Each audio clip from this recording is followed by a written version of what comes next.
Students of CBSE board class 10 class 12। बच्चों, आज बहुत इंपॉर्टेंट टॉपिक डिस्कस करने वाले हैं जिसका नाम है पासिंग क्राइटेरिया, जो कि बहुत से बच्चों को क्लियर नहीं होता। 10th का क्या है, 12th का क्या है, दोनों का सेम है, दोनों का डिफरेंट है। वो कौन से बच्चे हैं जो सिर्फ 13 मार्क्स पर सब्जेक्ट ला करके क्लियर कर सकते हैं अपना board exam. So every information जो कि आपके पास होती है नहीं होती उसको क्लियर करते हैं। कई बच्चे ये बताते हैं कि 10th वालों बच्चों को भी स्कूल वाले कंफ्यूज करते हैं 12th वालों की तरह, कि उनको थ्योरी और प्रैक्टिकल दोनों में इंडिविजुअली 33% लेके आना है। सो सीबीएसई का ये लेटेस्ट सर्कुलर है जो ये बताता है कि सीबीएसई की जो पासिंग क्राइटेरिया है, ठीक है, एक तो ग्रेड सिस्टम में बात करता है और पूरे के पूरे सर्कुलर का सबसे इंपॉर्टेंट पैराग्राफ ये है जो कि ये बताता है कैंडिडेट शैल ऑब्टेन हायर, अगर ई ग्रेड का मतलब होता है fail, at least 33% marks in all the subjects, जो कि 5 subjects मेन होते हैं, of external examination in the main or at the compartment, whatever it is। आप compartment दे रहे हैं, बोर्ड एग्जाम दे रहे हैं, मेन एग्जाम, जो एक्सटर्नल पेपर्स हैं यानी कि थ्योरी पेपर, उसमें आपके 33% होने चाहिए। The pass marks in each subject of external shall be 33%। In case of a subject involving practical, candidate must obtain 33% in theory and 33% in practical separately, in addition to 33% in aggregate in order to qualify that subject। ठीक है, तो ये criteria जो है ये किस class के लिए, ये क्राइटेरिया है क्लास 12th के लिए, जिसमें सेपरेटली 33% लाना होता है थ्योरी में और प्रैक्टिकल में। लेकिन अगर आप क्लास 10th के बच्चे हैं तो आपको सिर्फ थ्योरी प्लस प्रैक्टिकल मिला के, थ्योरी प्लस प्रैक्टिकल का एग्रीगेट 33 होना चाहिए। ठीक, सो अकॉर्डिंग टू दैट अगर हम देखें ध्यान से क्लास 10th को, तो अगर आपका सब्जेक्ट 100 मार्क्स का है तो आपकी थ्योरी 80 मार्क्स की होती है, ठीक, और आपका जो प्रैक्टिकल या इंटरनल असेसमेंट होता है वो 20 मार्क्स का होता है। सो इन 20, चूंकि इंटरनल असेसमेंट में आपके कहीं बाहर के कोई एग्जामिनर्स नहीं आते, एक्सटर्नल्स आर नॉट देयर, तो जो आपके स्कूल के टीचर्स हैं आपको वो मार्क्स देते हैं। अगर आपके स्कूल के इंटरनल मार्क्स, जैसे कि आपके एग्जाम्स होते हैं उसमें आपने अच्छा स्कोर किया होता है, तो आपको प्रैक्टिकल में ऑब्वियसली अच्छे नंबर मिलते हैं। 19-20 तो हर बच्चे को मिलता है। ठीक, अपने जो टीचर्स हैं स्कूल के, साइंस टीचर्स हैं, बाकी के सब्जेक्ट के जो टीचर्स हैं, उनसे आप बात कर लीजिए। तो यहाँ पर ज़्यादातर मेजॉरिटी बच्चों को 18 to 20 के बीच आती है। सो मैक्सिमम बच्चों का 20 ही रहता है। तो 20 अगर आपकी सपोज थ्योरी प्लस प्रैक्टिकल मिला के आपको लाना है 33 for class 10th, not for 12th। 12th में प्रॉब्लम है कि सेपरेटली थ्योरी और प्रैक्टिकल में 33% लाना है, बट 10th में ये एक बेनिफिट है because of first time board दे रहे होते हैं। सो सपोज प्रैक्टिकल में आपकी 20 है तो थ्योरी में अगर आप 13 मार्क्स लाते हो, only 13 marks, so you pass it. अगर आपका 19 मार्क्स है प्रैक्टिकल में तो आपको बाई चांस एक नंबर कट गया तो आपको यहाँ 14 मार्क्स लाने पड़ेंगे, इतने में आप पास हो जाते हो। अगर 18 है तो 15 मार्क्स।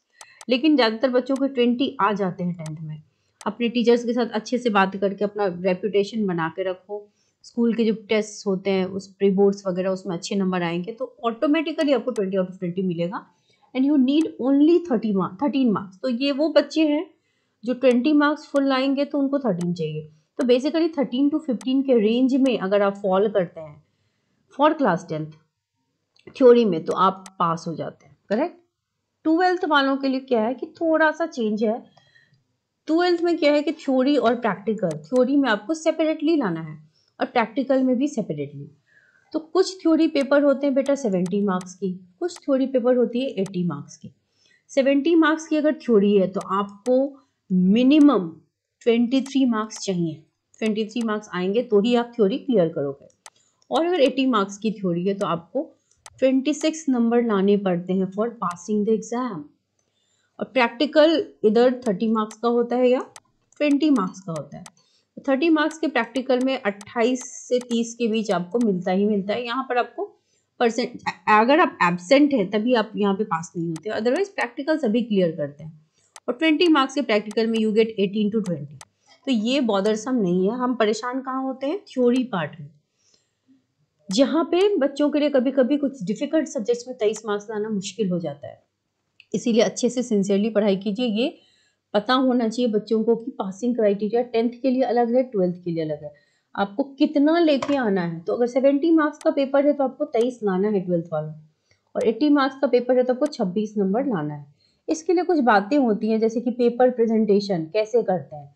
सपोज अगर आपको पेपर प्रेजेंट करना अच्छे से आता है तो कुछ मार्क्स उसके आपको मिल जाते हैं। जब भी आप लिखते हो बेटा, आप पहले पॉइंट वाइज आंसर्स लिखना सीखो और वर्ड लिमिट का ध्यान रखिए, within the word limit लिखिए। Whenever you find a keyword please highlight it. Highlight करने से आपके टीचर वो देख पाते हैं, कई बार वो इग्नोर हो जाते हैं। और सबसे इंपॉर्टेंट चीज क्या है ना, you have to attempt all questions whether you know it और नॉट। अगर आप अटेम्प्ट ले लेते हो ना क्वेश्चंस के सारे क्वेश्चन, कई बार मान लो क्वेश्चन में मान लो न्यूमेरिकल है, हमें न्यूमेरिकल नहीं आ रहा, मैंने गिवन लिख दिया, अगर मुझे फॉर्मूला आता है तो अगला स्टेप है फॉर्मूला, फॉर्मूला लिख दिया, देन मैंने कैलकुलेट किया एंड फाइनली रिजल्ट। किसी न्यूमेरिकल को करने के 4 स्टेप हैं और चारों स्टेप के अपने अपने सेक्शन वाइज मार्क्स हैं। तो अगर मुझे कुछ भी नहीं पता तो क्वेश्चन से इतनी इन्फॉर्मेशन तो है, तो इतना मार्क्स तो आपको मिल ही जाएगा। और सपोज मान लो कि किसी बच्चे का 70 में 18 के आसपास आ रहा है, तो teacher would definitely try hard, क्योंकि 4 लेवल पे टीचर कॉपी चेकिंग करते हैं, तो टीचर ट्राई हार्ड करते हैं कि आपको 18 से वो 23 तक पहुंचाएं। तो अगर आपने अटेम्प्ट लिए होते हैं तो टीचर वहां पे स्लॉट्स ढूंढ के आपको थोड़ा थोड़ा बढ़ा बढ़ा के, अगर मान लो कि आप हाफ मार्क्स के लिए एलिजिबल हो तो टीचर आपको 1 मार्क्स देकर, 1 के लिए एलिजिबल हो तो 1.5 या 2 दे करके, ऐसे करते करते बहुत से बच्चों को वो 23 तक पहुंचाते हैं या 80 मार्क्स में 26 तक पहुंचाते हैं। लेकिन अगर आपने कॉपी खाली छोड़ी है, बहुत कम लिखा है, देन टीचर के लिए स्कोप नहीं बचता। ठीक, तो इसीलिए अटेम्प्ट लेना इज वेरी इंपॉर्टेंट, क्योंकि स्टेप मार्किंग भी होती है सीबीएसई में। ठीक है, इसके अलावा सीबीएसई में मॉडरेशन पॉलिसी भी है। अकॉर्डिंग टू दैट, अगर कोई पेपर लेवल बहुत डिफिकल्ट आ गया तो मॉडरेट करके सीबीएसई मार्क्स बढ़ाती है। एंड फाइनली कभी कभी इंटरनली ग्रेस मार्क्स भी दे देती है। बच्चों को पता नहीं चलता कि ग्रेस मार्क्स मिला है, बट कुछ बच्चों को पता भी चलता है, क्योंकि जितना वो लिखते हैं उससे काफ़ी ज़्यादा नंबर उनको आता भी है।